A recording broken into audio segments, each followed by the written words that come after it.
যি নাৰী ঈদৰ দিনাখন তিনিটা আমল কৰিব সেই নাৰীৰ সম্মান মৰ্যাদা বৃদ্ধি হব, দোয়া কবুল হব, আল্লাহ তাআলাৰ ওচৰত যে বিচাৰে আল্লাহ ৰাব্বুল আলামিন লগে লগে দান কৰিব। কাৰণ ঈদৰ দিন হয়েছে ইয়াউমুল জাইজা, প্ৰতিদানেৰ দিন। আল্লাহ ৰাব্বুল আলামিনেৰ ওচৰত যদি কোনো বান্দাই দোয়া কৰে আল্লাহ তাআলাই তাৰ হাত খালি ঘূৰাই নিদিয়ে। মোৰ প্ৰিয় দিনী ভাই বন্ধুসকল, মোৰ অতি শ্ৰদ্ধাৰ মা আৰু ভনীসকল, ঈদৰ দিনা ৰাতিপুৱাৰ পৰাই এই আমল আপুনি আৰম্ভ কৰিব লাগিব। প্ৰথমতে যেতিয়া আপুনি টোপনিৰ পৰা সাৰ পাই, ফজৰৰ আজানৰ সময়ত যেতিয়া আপুনি টোপনিৰ পৰা সাৰ পাই উঠি লগে লগে বিছনাত বহিয়ে এটা দোয়া পঢ়িব, আলহামদুলিল্লাহিল্লাযী আহয়ানা বা'দামা আমাতানা ওয়া ইলাইহিন নুশুৰ। টোপনিৰ পৰা উঠি এই দোয়াটি পঢ়িব লাগে, আল্লাহ তাআলাৰ শুকৰিয়া আদায় কৰিব লাগে। কাৰণ টোপনিটো হৈছে মৌতৰ আধা ৰাস্তা। এজন মানুহ যেতিয়া টোপনি যায়, পিছদিনা ৰাতিপুৱা যে সাৰ পাব তাৰ কোনো গ্যাৰাণ্টি নাই। যেতিয়া সাৰ পাই উঠিছোঁ, আমি যেতিয়া জিন্দগী পাইছোঁ, মৃত্যুৰ পিছত আল্লাহ তাআলাই পুনৰ জীৱন দান কৰিছে। সেইকাৰণে আমি আল্লাহ তাআলাৰ ওচৰত শুকৰিয়া আদায় কৰিব লাগে। আলহামদুলিল্লাহিল্লাযী আহয়ানা, সকলো প্ৰশংসা সেইজন আল্লাহ ৰাব্বুল আলামিনৰ বাবে যিজনে আমাক জীৱন দান কৰিলে। বা'দামা আমাতানা, মৃত্যুৰ পিছত পুনৰ জীৱন দান কৰিলে। বা'দামা আমাতানা ওয়া ইলাইহিন নুশুৰ, আমি আল্লাহৰ পিনে উভতি যাব লাগিব। এই দোয়াটি টোপনিৰ পৰা উঠিয়েই বিছনাত বহি বহি এই দোয়াটি আপুনি প্ৰথমতে পঢ়িব। ইয়াৰ পিছত আপুনি উঠি যায় সুন্দৰকৈ অজু কৰিব, এক এক অংগ তিনিবাৰকৈ ধুই ভালকৈ পৰিষ্কাৰ কৰি আপুনি অজু কৰিব। ৰাসূল পাক সাল্লাল্লাহু আলাইহি ওয়াসাল্লাম ইৰশাদ কৰে, মোৰ যিসকল উম্মতে সুন্দৰকৈ অজু কৰে, সুন্নত নিয়ম মানি যিসকলে অজু কৰে, আল্লাহ তাআলাৰ পক্ষৰ পৰা তেওঁলোকৰ কাৰণে দুটা পুৰস্কাৰ হয়। এটা হৈছে তেওঁলোকৰ অজুৰ এই অংগৰ দ্বাৰা যিমান গুনাহ হৈছিল আল্লাহ ৰাব্বুল আলামিন লগে লগে মাফ কৰি দিয়ে, অজুৰ পানী লগে লগে খহি পৰি যায়। সুবহানাল্লাহ। দ্বিতীয় নম্বৰ পুৰস্কাৰ হৈছে আল্লাহৰ নবী সাল্লাল্লাহু আলাইহি ওয়াসাল্লাম ইৰশাদ কৰে, যিসকলে সুন্দৰকৈ অজু কৰিব, কিয়ামতৰ দিনাখন তেওঁলোকৰ অজুৰ সেই অংগবোৰ নূৰৰ দৰে জিলিকি থাকিব। মই দূৰৰ পৰা দেখিলে চিনি পাই যাম, সেইসকল মোৰ উম্মত হয় আৰু মই শাফাআত কৰি আল্লাহৰ জান্নাতত প্ৰৱেশ কৰাই দিম। সুবহানাল্লাহ। সেইকাৰণে সুন্দৰকৈ অজু কৰিব। অজু কৰি উঠি আকাশৰ পিনে চাই কলিমা শাহাদাত পাঠ কৰিব, আশহাদু আল্লা ইলাহা ইল্লাল্লাহু ওয়াহদাহু লা শাৰীকা লাহু ওয়া আশহাদু আন্না মুহাম্মাদান আবদুহু ওয়া ৰাসূলুহু।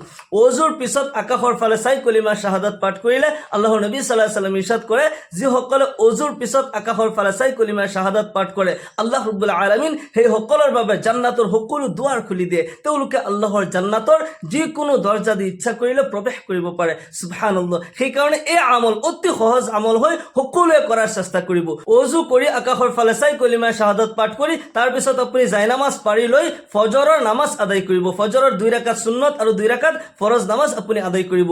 ফজৰৰ 2 ৰাকাত সুন্নত নামাজৰ ইমানেই মূল্য হয়, ৰাসূল পাক সাল্লাল্লাহু আলাইহি ওয়াসাল্লাম ইৰশাদ কৰে, ফজৰৰ 2 ৰাকাত সুন্নত নামাজ এই দুনিয়া আৰু এই দুনিয়াৰ যিমান যি নিয়ামত আছে এই সকলো নিয়ামততকৈ শ্ৰেষ্ঠ হয় ফজৰৰ 2 ৰাকাত সুন্নত নামাজ। সুবহানাল্লাহ। সেইকাৰণে প্ৰথমতে 2 ৰাকাত ফজৰৰ সুন্নত নামাজ আদায় কৰিব, তাৰপিছত আকৌ 2 ৰাকাত ফজৰৰ ফৰজ নামাজ আদায় কৰিব। ফজৰৰ 4 ৰাকাত নামাজ যি ব্যক্তি আদায় কৰে, আল্লাহ ৰাব্বুল আলামিন সেই ব্যক্তিৰ বাবে গোটেই দিনৰ জামিন হৈ যায়। আল্লাহ ৰাব্বুল আলামিন জিম্মাদাৰ হৈ যায়। এইজন ব্যক্তিক যাতে শয়তানে ধোকা দিব নোৱাৰে, পথভ্ৰষ্ট কৰিব নোৱাৰে, এইজন ব্যক্তিৰ দ্বাৰা যাতে কোনো হাৰাম কাম নহয়, আল্লাহ ৰাব্বুল আলামিন নিজে সেইজন ব্যক্তিৰ জামিন হয়, আল্লাহ তাআলা হেফাজত কৰে। সুবহানাল্লাহ। সেইকাৰণে ঈদৰ দিনা ৰাতিপুৱা উঠিয়ে আপুনি এইখিনি কাম প্ৰথমতে কৰিব। আপুনি টোপনিৰ পৰা উঠি দোৱাটি পঢ়িব, অজু কৰিলে ফজৰৰ নামাজ আদায় কৰিব। ইয়াৰ পিছত আপোনাৰ 1 নম্বৰ আমল হৈছে, ঈদৰ দিনা আপুনি বিশেষকৈ এই আমলটি কৰিব, আপুনি যাৰ লগতেই মুলাকাত হয়, যাকেই দেখা পায়, ল'ৰা ছোৱালী মা বাবা যাৰ লগতেই আপোনাৰ দেখা হয়, আপুনি সালাম দিব, আসসালামু আলাইকুম, আসসালামু কাবলাল কালাম। হাদিস শরীফত আহিছে আল্লাহৰ নবী সাল্লাল্লাহু আলাইহি ওয়াসাল্লাম ইৰশাদ কৰে, তোমালোকে কথা কোৱাৰ আগতে সালাম দিয়া। সালামৰ দ্বাৰা মহব্বতৰ সৃষ্টি হয়। স্বামীয়ে স্ত্ৰীক সালাম দিব, স্ত্ৰীয়ে স্বামীক সালাম দিব, ল'ৰা ছোৱালীয়ে মা বাবাক সালাম দিব, মা বাবাই ল'ৰা ছোৱালীক সালাম দিব। সালামৰ দ্বাৰা মহব্বতৰ সৃষ্টি হয়। আৰু যেতিয়া কোনো বান্দাই সালামৰ প্ৰচলন কৰে, আফসুস সালাম, আল্লাহৰ নবী সাল্লাল্লাহু আলাইহি ওয়াসাল্লাম ইৰশাদ কৰে, সালাম প্ৰচলন কৰা। সালামৰ অভ্যাস কৰিলে ঘৰ সংসাৰত ৰহমত বৰকত নাজিল হয়, আল্লাহ ৰাব্বুল আলামিনৰ খাস কৰুণাৰ দৃষ্টি নাজিল হয়, সেই ঘৰত আই উন্নতি হয়, জীৱনৰ অশান্তি পেৰেশানিবোৰ আল্লাহ ৰাব্বুল আলামিনে দূৰ কৰি জীৱন শান্তিৰে ভৰপূৰ কৰি দিয়ে। সেইকাৰণে 1 নম্বৰ আমল হৈছে আমি সালামৰ প্ৰচলন কৰিব লাগে। আমাৰ মহিলা মা ভনীসকল, যদি আপুনি পাকঘৰত গৈছে, আপুনি পাকঘৰত সোমাওতেও সালাম দিয়ে আপুনি সোমাব। যদিও আপোনাৰ পাকঘৰত কোনো মানুহ নাই, আল্লাহৰ ৰহমতৰ ফেৰেশতা নিশ্চয় থাকে। আল্লাহৰ ৰহমতৰ ফেৰেশতাসকলে আপোনাৰ সালামৰ জবাব দিব, আপোনাৰ কাৰণে দোৱা কৰি থাকিব। আপুনি যিবোৰ কাজ কৰ্ম কৰে আল্লাহ ৰাব্বুল আলামিনৰ ফেৰেশতাসকলে আপোনাক সহায় কৰিব, আপোনাৰ সালামতিৰ কাৰণে তেওঁলোকে দোৱা কৰি থাকিব। সুবহানাল্লাহ। আল্লাহৰ নবী সাল্লাল্লাহু আলাইহি ওয়াসাল্লাম আমাক শিকাইছে, তুমি যেতিয়া কাৰোবাৰ লগত মুলাকাত কৰা প্ৰথমতে সালাম, আসসালাম কাবলাল কালাম, প্ৰথমতে সালাম, তাৰপিছত কথা পাতা। কাৰোবাৰ ঘৰত গৈছা, তুমি বাহিৰৰ পৰা সালাম দিয়া, ডাইৰেক্ট সোমাই নাযাবা। নবী সাল্লাল্লাহু আলাইহি ওয়াসাল্লামে নিজে আমল কৰি দেখাইছে। নবী সাল্লাল্লাহু আলাইহি ওয়াসাল্লাম এজন সাহাবাৰ ঘৰত গৈছিল, যাই বাহিৰৰ পৰা সালাম দিছে, আসসালামু আলাইকুম, কোনো জবাব নাই। আকৌ সালাম দিছে, আসসালামু আলাইকুম, কোনো জবাব নাই। তিনিবাৰ সালাম দিয়াৰ পিছত কোনো জবাব নাপায় আল্লাহৰ নবী সাল্লাল্লাহু আলাইহি ওয়াসাল্লাম ঘৰৰ ভিতৰত আৰু সোমাই নগ'ল, তাৰ পৰা উভতি আহি আছে। সাহাবাজন ঘৰতে আছিল আৰু সালামৰ জবাব দিয়াৰ উপযুক্ত নাছিল। অলপ পিছত দৌৰি দৌৰি আহিছে, ইয়া ৰাসূলুল্লাহ, ইয়া হাবিবাল্লাহ, ওয়া আলাইকুম আসসালাম, সালামৰ জবাব দিছে আৰু কৈছে, ইয়া ৰাসূলুল্লাহ, আপুনি সালাম দিছিলে, মই ঘৰতে আছিলোঁ, কিন্তু সালামৰ উত্তৰ দিয়াৰ মই উপযুক্ত নাছিলোঁ, সেইকাৰণে মই সালামৰ জবাব দিব পৰা নাই। এতিয়া সালাম দিছোঁ, আপুনি গ্ৰহণ কৰক। আল্লাহৰ নবী সাল্লাল্লাহু আলাইহি ওয়াসাল্লামে এই আমল কৰি শিকাই দিছে, আমাক দেখাই দিছে। অকল নচিহত কৰা নাই, অকল অৰ্ডাৰ দিয়া নাই, আদেশ কৰা নাই, নিজে আমল কৰি দেখাইছে। আমি যেতিয়া কাৰোবাৰ লগত মুলাকাত কৰোঁ প্ৰথমতে সালাম দিব লাগে। কাৰোবাৰ ঘৰত গৈছোঁ বাহিৰৰ পৰা সালাম দিব লাগে। নিজৰ ঘৰতো আহিছোঁ বাহিৰৰ পৰা সালাম দিব লাগে। আপুনি পাকঘৰত গৈছে, খালী ঘৰ হয়, তাতেও আপুনি সালাম দিব, সেইকাৰণে যে পাকঘৰত যদিও কোনো নাই, আল্লাহৰ ৰহমতৰ ফেৰেশতা নিশ্চয় আছে, তেওঁলোকে আপোনাৰ সালামৰ জবাব দিব, আপোনাৰ কাৰণে দোৱা কৰি থাকিব। এক নম্বৰ আমল হৈছে আপুনি যাৰ লগতে মুলাকাত কৰে আপুনি সালাম দিব, পাকঘৰত গৈছে আপুনি সালাম দিব। দ্বিতীয় নম্বৰ আমল হৈছে আপুনি ঈদৰ দিন বুলিয়ে নহয়, আপুনি যেতিয়াই ৰাতিপুৱা শুই উঠিছে এই আমল আপুনি সদায় কৰিব, গোটেই জীৱন এই আমল কৰিব। আপুনি নিজে আল্লাহ ৰাব্বুল আলামিনৰ ৰহমত উপভোগ কৰিব পাৰিব। আল্লাহ তাআলাৰ খাস ৰহমত আপোনাৰ ঘৰ সংসাৰত নাজিল হ'ব, জীৱনত আল্লাহ তাআলাই শান্তি দান কৰিব। 2 নম্বৰ আমল হৈছে প্ৰত্যেক কামৰে আৰম্ভণিত বিসমিল্লাহিৰ ৰহমানিৰ ৰহিম। প্ৰত্যেক কামৰ যিকোনো কাম আপুনি কৰিছে, আপুনি ঘৰ ঝাৰু দিছে, বাচন ধুইছে, আপুনি চাউল ধুব লৈছে, চাউল ডেস্কিত দিব, ভাত বাঢ়িব, আপুনি তৰকাৰী কাটিব, যিকোনো কাজ কৰ্ম কৰে প্ৰত্যেক কামৰে আৰম্ভণিত বিসমিল্লাহিৰ ৰহমানিৰ ৰহিম আপুনি পঢ়িব। হাদিস শৰীফত আহিছে, কুল্লু আমৰিন জিবালিল লাম ইউবদা বিবিসমিল্লাহি ফাহুৱা আক্তা আও আজসাম। প্ৰত্যেক ভাল কাম যিটো নেকি বিসমিল্লাহ পঢ়ি আৰম্ভ কৰা নহ'ল, সেই কাম বেবৰকতি হৈ যায়, শয়তানৰ হাত লাগি যায়। আৰু যদি বিসমিল্লাহ পঢ়ি আপুনি কোনো কাম কৰে, তাতে শয়তানে হাত লগাব দূৰৰ কথা, শয়তান তাৰ ওচৰতো আহিব নোৱাৰে। আল্লাহু আকবাৰ। বিসমিল্লাহৰ বৰকত আছে। প্ৰত্যেক কামৰে আৰম্ভণিত আপুনি যদি বিসমিল্লাহ পঢ়ে, আল্লাহ ৰাব্বুল আলামিন কুদৰতীভাৱে আপোনাক সহায় কৰিব, সেই কামত বৰকত হ'ব। আপুনি যদি খানা বনাইছে, ঈদৰ দিনা আপুনি কিবা নাস্তা বনাইছে, কিবা আপুনি মিঠা বস্তু বনাইছে, যেই খানা আপুনি তৈয়াৰ কৰিছে, আল্লাহ ৰাব্বুল আলামিন কুদৰতীভাৱে আপোনাক সহায় কৰিব। আপোনাৰ সেই খানাৰ সকলোৱে তাৰিফ কৰিব, প্ৰশংসা কৰিব, আপোনাৰ সন্মান মৰ্যাদা বৃদ্ধি হ'ব। যিকোনো কাজ কৰ্ম কৰে সহজত হৈ যাব। যিটো কাম নেকি আপোনাৰ 1 ঘণ্টাত হ'ব লাগে, আল্লাহ তাআলাৰ ৰহমত যদি শামিল থাকে, আপুনি আধা ঘণ্টাতে সেই কাম পৰিপূৰ্ণ কৰিব পাৰিব। আল্লাহ ৰাব্বুল আলামিন আপোনাৰ জীৱনত বৰকত দিব, সেই কামত আল্লাহ তাআলাই ৰহমত বৰকত নাজিল কৰিব।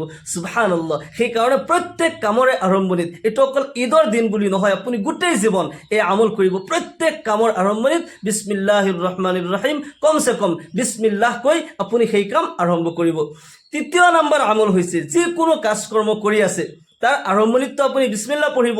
এনি টাইম মনে মনে দুৰুদ শৰীফ পঢ়িব, সাল্লাল্লাহু আলাইহি ওয়াসাল্লাম, সাল্লাল্লাহু আলাইহি ওয়াসাল্লাম। কষ্টৰ আমল নহয়, এনি টাইম মনে মনে দুৰুদ শৰীফ পাঠ কৰিব। হাদিস শৰীফত আহিছে, মান সাল্লা আলাইয়া সালাতান ওয়াহিদাতান সাল্লাল্লাহু আলাইহি আশৰান। যে ব্যক্তি মোৰ ওপৰত এবাৰ দুৰুদ শৰীফ পাঠ কৰে, লগে লগে আল্লাহৰ পক্ষৰ পৰা 10টা ৰহমত নাজিল হৈ যায়। সুবহানাল্লাহ।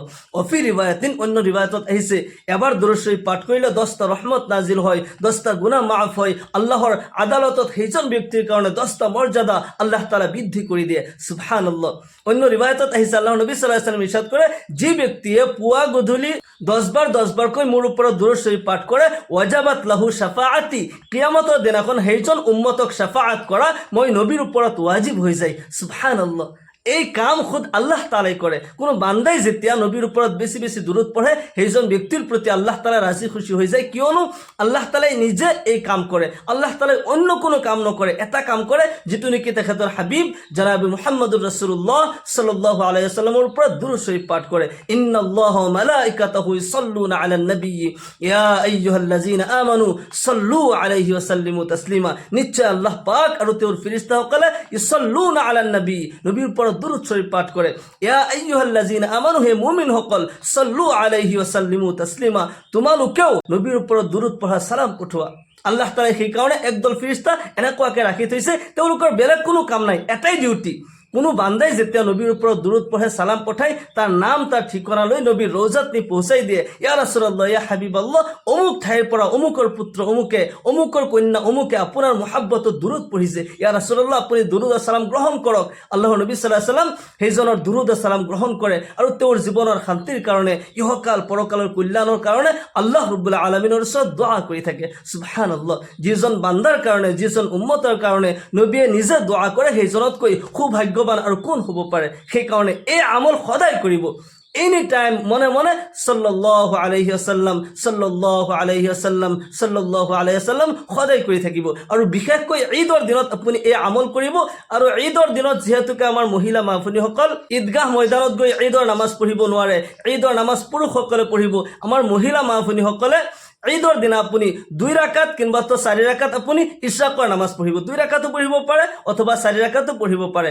2 ৰাকাতৰ নিয়ত কৰি আপুনি 4 ৰাকাত নামাজ পঢ়ি আপুনি জায়নামাজত বহি দুৰুদ শৰীফ পঢ়িব, ইস্তিগফাৰ পঢ়িব, তাৰপিছত হাত তুলি আল্লাহ তাআলাৰ ওচৰত দোয়া কৰিব। মহান আল্লাহ তাআলাই ঈদৰ দিনৰ সকলো ফজিলত আপোনাক দান কৰিব। আৰু ঈদৰ দিনাত তাকবীৰ পঢ়িব লাগে, আল্লাহু আকবাৰ, আল্লাহু আকবাৰ, লা ইলাহা ইল্লাল্লাহু, আল্লাহু আকবাৰ, আল্লাহু আকবাৰ, ওয়ালিল্লাহিল হামদ। পুৰুষ মহিলা সকলে এই তাকবীৰ পঢ়িব। আৰু ঈদৰ দিনৰ কিছুমান সুন্নত আছে। এইদিনা আপুনি গা ধুব, সুন্দৰকৈ গোসল কৰিব আৰু সুগন্ধি লগাব, উত্তম লিবাস পিন্ধি সুগন্ধি লগাব। পুৰুষসকল যেতিয়া ঈদগাহ ময়দানলৈ যায়, এটা ৰাস্তা দি যাব, বেলেগ ৰাস্তা দি ঘূৰি আহিব। আৰু ঈদত যাওঁতে কিবা এটা মিঠা বস্তু আপুনি খাই যাব। সকলোৰে লগত সালাম মুছাফা কৰিব। সালামটো কিন্তু বাধ্যতামূলক, সালামটো দিবই। সালামৰ দ্বাৰা মহাব্বতৰ সৃষ্টি হয়, আল্লাহৰ ৰহমত বৰকত নাজিল হয়। মহান আল্লাহ তাআলাই আমাক সকলোকে ঈদৰ দিনৰ ইয়াউমুল জাইজাৰ সকলো ফজিলত হাসিল কৰাৰ তৌফিক দান কৰক। সকলোকে আল্লাহুম্মা আমিন। ওয়া আখিৰু দাওয়ানা আলহামদুলিল্লাহি ৰাব্বিল আলামিন। আসসালামু আলাইকুম ওয়া ৰাহমাতুল্লাহি ওয়া বাৰাকাতুহু।